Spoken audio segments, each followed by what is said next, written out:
What would you do if your house caught fire in the middle of the night and your child was still inside? The firefighters said it was too late. The smoke was too thick. But one soul didn't listen. He ran inside, not because he understood the risk, but because he understood love. Subscribe now for more unforgettable stories of loyalty, sacrifice, and bonds that defy logic. The night started like any other. The kind of night you forget to remember because everything feels so perfectly normal. The television was on low in the living room, soft laughter from an old sitcom humming through the walls. In the kitchen, a plate of half-finished cookies sat on the counter, a glass of milk beside it still sweating from the fridge. Upstairs, Ellie had already fallen asleep. 7 years old, cheeks pink from bath water, her favorite stuffed bunny clutched in one arm. Under her bed, in the same spot every night, was Max. Max wasn't just the family dog. He was Ellie's shadow, her bedtime guardian, her patient listener when she talked about things too big for her age. A German shepherd with gentle eyes and a chest that rose and fell like steady ocean waves, Max had been with Ellie since she was a baby. He was more than a pet. He was a promise unspoken but constant, you are never alone. That night, Ellie had crawled into bed earlier than usual. She'd had a rough day, one of those days where everything felt just a little too loud. Max had followed her upstairs, his claws clicking softly against the floorboards. She didn't even have to ask. He just jumped up, turned twice in a circle, and curled at the foot of her bed. When her mother came in to kiss her goodnight, Ellie had already closed her eyes, breathing slow and even, Max's tail flicking once in acknowledgement. Downstairs, her parents settled in on the couch. Her dad flipped channels. Her mom scrolled on her phone. In the background, her older brother Jake sat in the dining room, headphones in, locked into a game on his tablet. It was a quiet kind of togetherness. The kind where everyone feels safe without having to say it. But beneath the floorboards, behind the walls, something unseen had started to stir. The old wiring in the wall beside the fireplace, wiring that should have been replaced years ago, had sparked. At first, it was a whisper of heat. A thin thread of smoke curling through the insulation. Then it grew. And by the time the flames reached the drapes, they were already hungry. Upstairs, Max's ears twitched. He lifted his head. The house was still silent, but something wasn't right. His nose twitched. A scent, faint, acrid, wrong, threaded into his awareness. He stood up, careful not to wake Ellie, and padded toward the door. One sniff confirmed it. Smoke. Not much yet, but enough to know. He turned back toward the bed, stepped up, and nudged Ellie's arm with his nose. She stirred, mumbling something, but didn't wake. Max let out a soft whine. She rolled away. Downstairs, her father furrowed his brow. You smell something. Her mother paused. Like burning? Before either of them could move, a loud pop shattered the stillness. A light bulb exploded in the hallway. Then came the unmistakable crackle of fire. Jake, get outside, her father shouted, already pulling his wife toward the back door. Smoke poured through the vents, thick and fast. The living room ignited, couch cushions, curtains, the carpet catching like paper. Jake dropped his tablet, bolting out the side entrance as the fire alarm finally screamed into the night. Upstairs, Max was now frantic. The smoke had reached the top of the stairs, curling under the bedroom door. He barked, sharp and loud. Ellie gasped awake, coughing. Max. Her voice was scared, sleepy, raw. He jumped onto the bed, nudging her again, this time with urgency. She sat up, eyes wide as she saw the gray fog creeping across her room. Mom, Dad, she yelled, scrambling for the edge of the bed. The hallway outside was already filled with smoke. The door handle glowed red. Downstairs, her father turned toward the stairs. Ellie's still up there. No, there's too much smoke, her mother screamed. You'll never make it. But he tried anyway, choking, falling back as heat pushed him down. We have to wait for the fire department, a neighbor shouted, already on the phone. Max ran to the window, barking out into the night. Then he turned back to Ellie, circling her, trying to lead her to the corner furthest from the door. He barked again. And outside, sirens wailed in the distance. Inside, the room grew darker, the smoke thicker. And Max did what he had never done before. He stepped between Ellie and the door. He stayed. Smoke thickened, folding through the hallway like a dark tide. It crept up the stairs, swallowing each step, curling beneath bedroom doors like fingers searching for something to pull under. Downstairs, the fire had found its rhythm. It leaped from curtain to couch, wrapped itself around wooden beams, and clawed at the drywall. The sound was deafening now, like bones cracking under weight, like wind howling through a chimney that had forgotten how to breathe. Outside, Jake stood barefoot on the lawn, eyes wide, hands shaking as neighbors gathered, half-dressed, clutching phones, towels, flashlights. His mother screamed, "She's still inside." Ellie's still inside, over and over like a prayer that no one could answer. His father had tried once already. The smoke at the stairwell knocked him back like a physical blow. He lay on the front porch, coughing, soot clinging to his arms. The sirens were closer now. Red and white lights bounced off windows. But inside, time was different. Inside, time was running out. Ellie's room glowed with the dim, choking orange of fire reflected in smoke. She coughed hard, the sound tearing through her throat. "Max," she croaked, "what do we do?" Max was pacing. Not aimlessly, never aimlessly. He ran to the door. Too hot. Back to the window. Smoke too thick to see. He darted to Ellie's side, circled, nudged her gently toward the far wall. She was crying now, nose running, hands clutching his fur. "I'm scared," she whispered. Max licked her cheek once, then barked, short, sharp, focused. The firefighters arrived like a storm, hoses uncoiled. Commands shouted, axes gripped. One firefighter, tall and broad-shouldered, stepped toward the house. "How many still inside?" "Just one," Jake cried. "My sister and maybe the dog." He ran back in. "Forget the dog," another firefighter snapped. "Get the child. Priority one."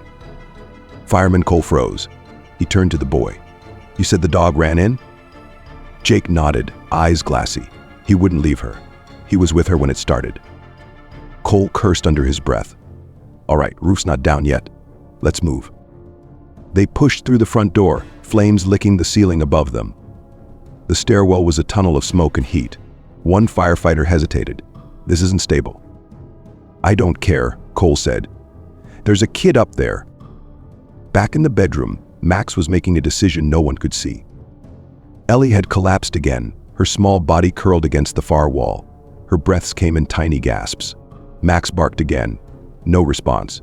He looked toward the door, then back at her. He took a step, then stopped. His ears twitched. Feet. Fast, heavy boots. Somewhere close. He ran to the window again. Smoke blocked the glass. He scratched at it, barked, choked, then turned back. He lay down next to Ellie, tucked his body around her like a barrier, covered her face with his neck, curled his legs to shield her ribs. He lowered his head and went still. Outside, Cole reached the top of the stairs. "I see her," he yelled. "I got eyes on the kid. Wait, there's someone." He broke into a run. The room was a furnace. Flames had begun to lick the closet doors. Cole dropped to his knees, crawled toward the lump in the corner. It wasn't just Ellie. A dog. Charred fur, one paw twitching, chest barely rising, but still there, still holding on. "My God," he muttered. He scooped up Ellie first, wrapping her in his jacket, shouting for a medic. Then he looked at the dog. "You stayed," he said softly. "You crazy, beautiful animal. You stayed." He lifted Max as gently as he could. The weight surprised him, not just the body, but the meaning inside it. They exited through the back, smoke pouring around them like water. The crowd gasped as Ellie was carried out. A murmur followed when Cole emerged a moment later, arms wrapped around the dog. "Is he alive?" someone whispered. "He's breathing," Cole said, "but barely." Paramedics rushed forward. Ellie was placed on a stretcher, oxygen mask sealed to her face. She stirred, one eye opened. "Max," she croaked. "He's right here," Cole said. "He found you. He saved you." And then, finally, Ellie cried not from fear, but from the terrible, beautiful relief of knowing she hadn't been alone. The street was chaos. Emergency lights painted the smoke red and blue. Neighbors stood on their lawns wrapped in blankets, some crying, others frozen. Ellie had been rushed into the ambulance, her mother climbing in beside her. Her father stood nearby, still coughing into his sleeve. Covered in soot, disbelief etched into the lines of his face. Jake sat on the curb, head in his hands.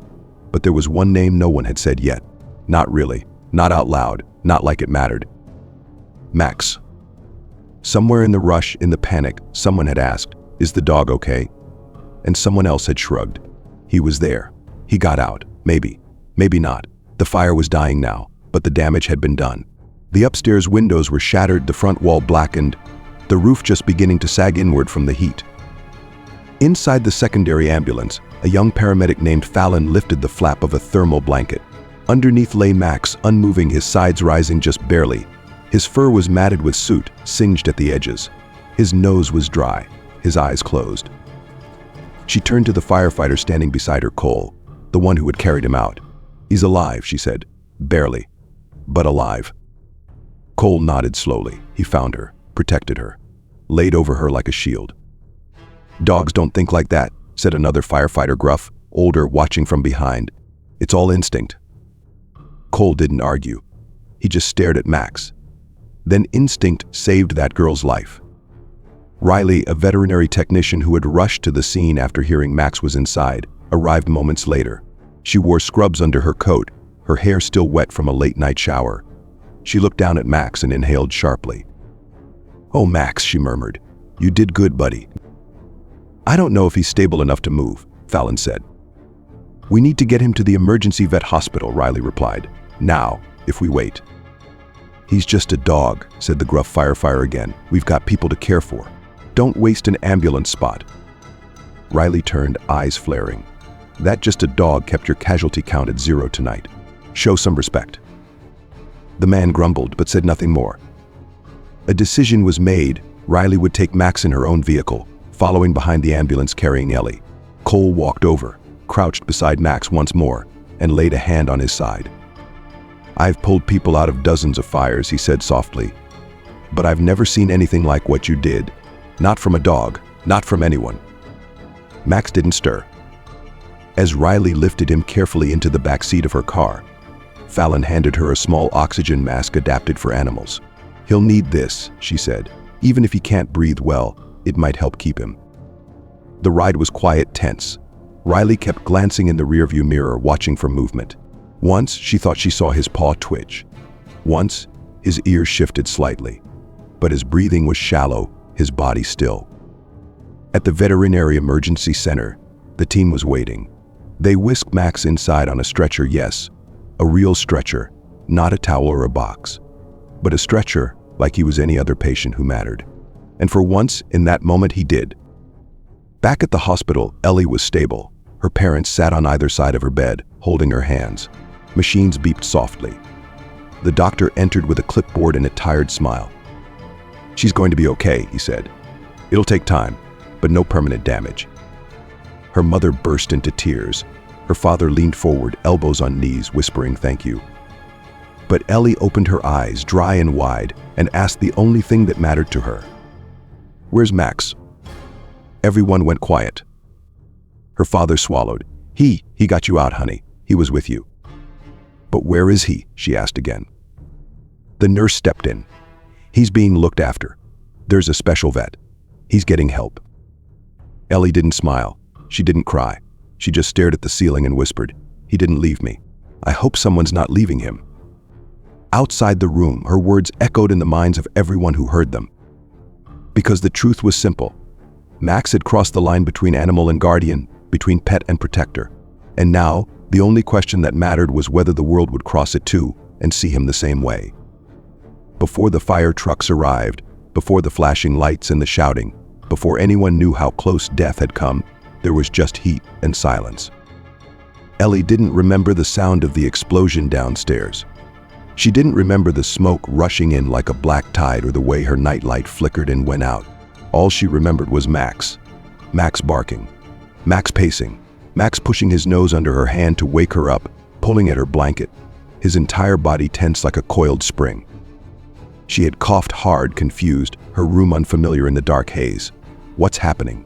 she had whispered, her voice barely audible over the groaning wood around her. The door was already too hot to touch. Max had tried. He pawed at it once, then yelped and backed away. He turned to Ellie, barking, herded her to the corner furthest from the smoke. When she collapsed, gasping, he lay beside her, licking the soot from her cheek. She whispered his name and tried to sit up, but the air burned her lungs.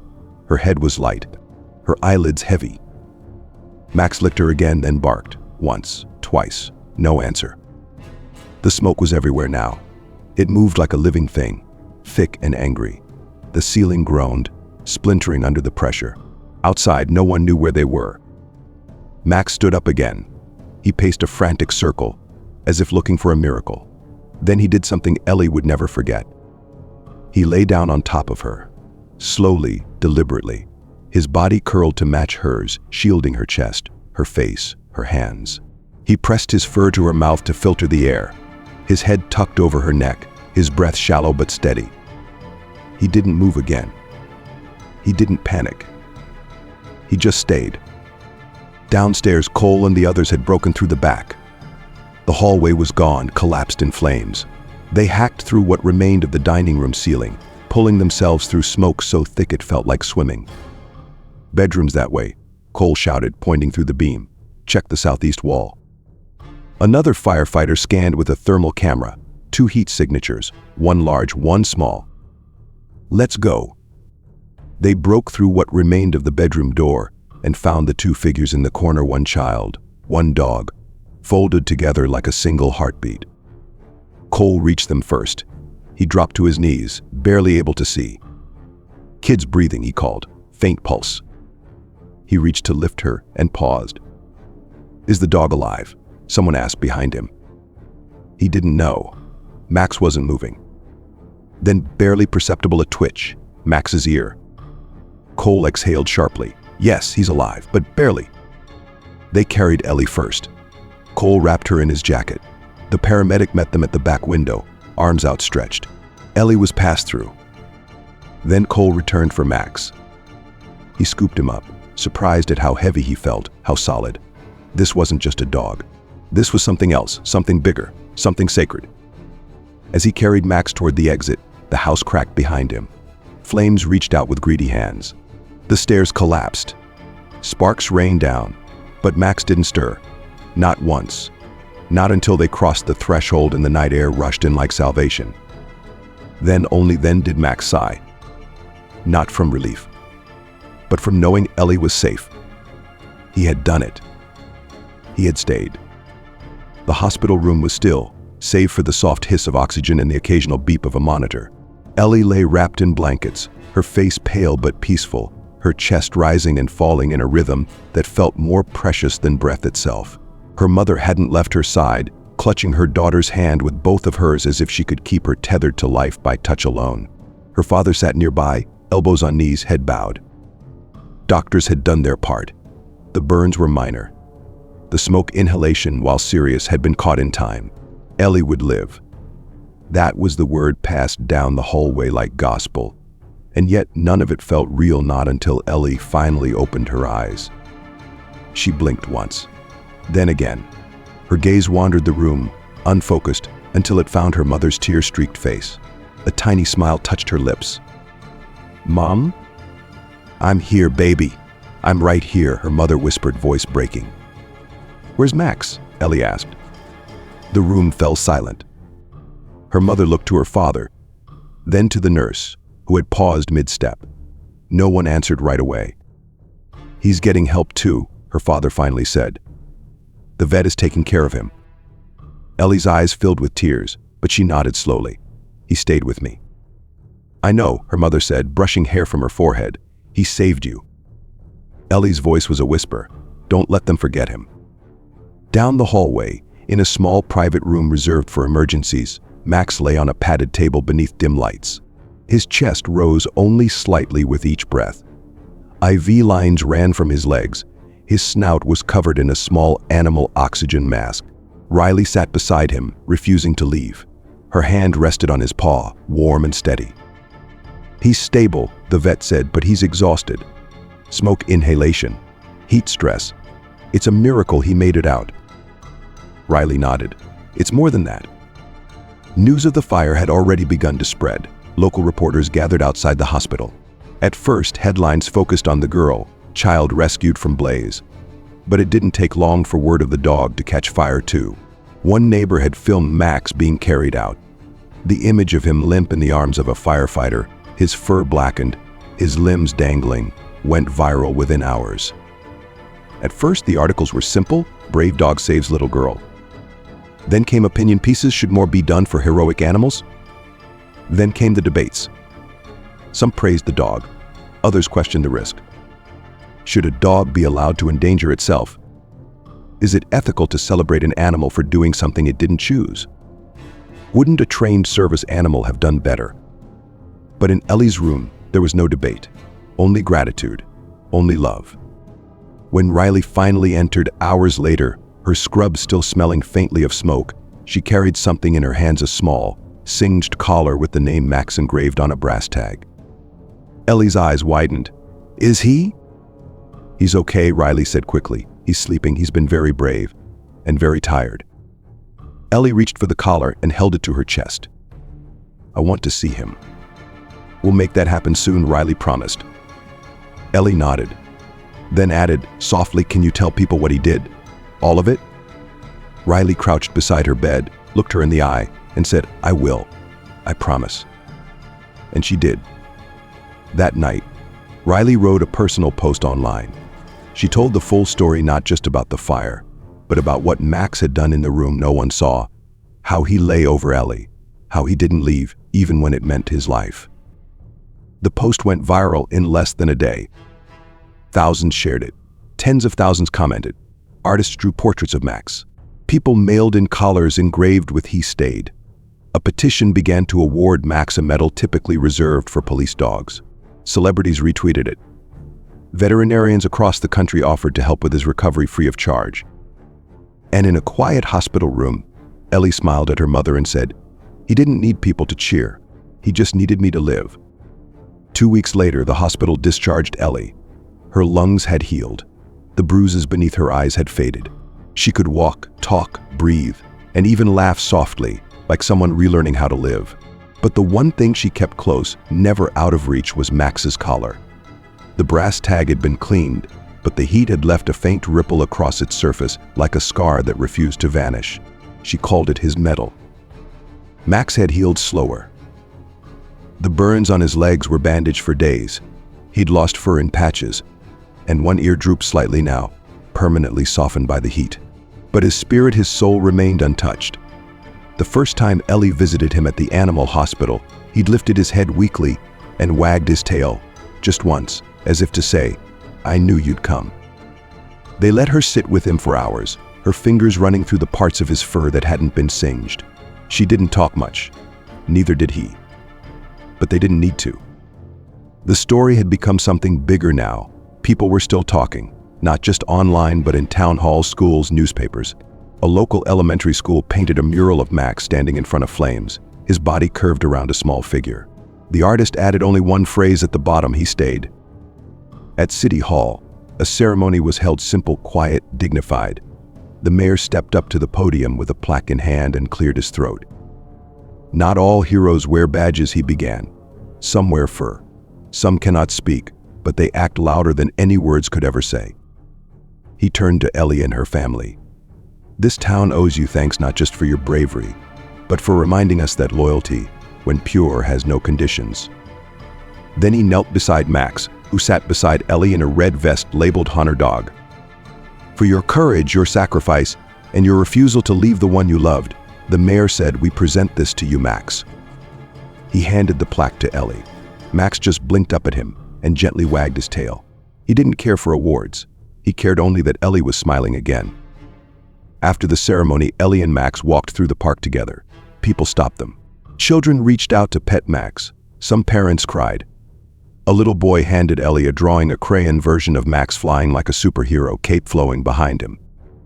He's the bravest dog I've ever seen, the boy whispered. Ellie smiled. Me too. At home, their rebuilt living room had a new centerpiece, a large framed photo of Max and Ellie taken by a neighbor just after the rescue. Ellie, eyes closed, hand on Max's back, Max, eyes wide, staring into the smoke behind them. Beneath it, they placed a shelf. On it sat the plaque, the collar, and a handwritten note from Ellie. You didn't bark for help, you became it. You didn't run, you stayed. Thank you for choosing me. That night, Ellie fell asleep on the couch. Max curled at her feet. Her father covered her with a blanket. Her mother turned off the lights. As the house grew quiet, Max lifted his head slightly, checked the shadows, then lowered it again. He didn't sleep deeply anymore, not since the fire. But he slept better knowing Ellie was safe. In the weeks and months that followed, life moved on. The house was repaired. The news stories faded. But one thing remained, the story of a dog who stayed, who chose love over fear and loyalty over instinct. Ellie never stopped telling it. She told it at school, in writing class, in art, to new friends. Not for attention, but to remember. And every time someone asked, "Did he really go back in?" she would nod and answer, "Yes, he went in because I didn't come out." Because that's what love does. It stays.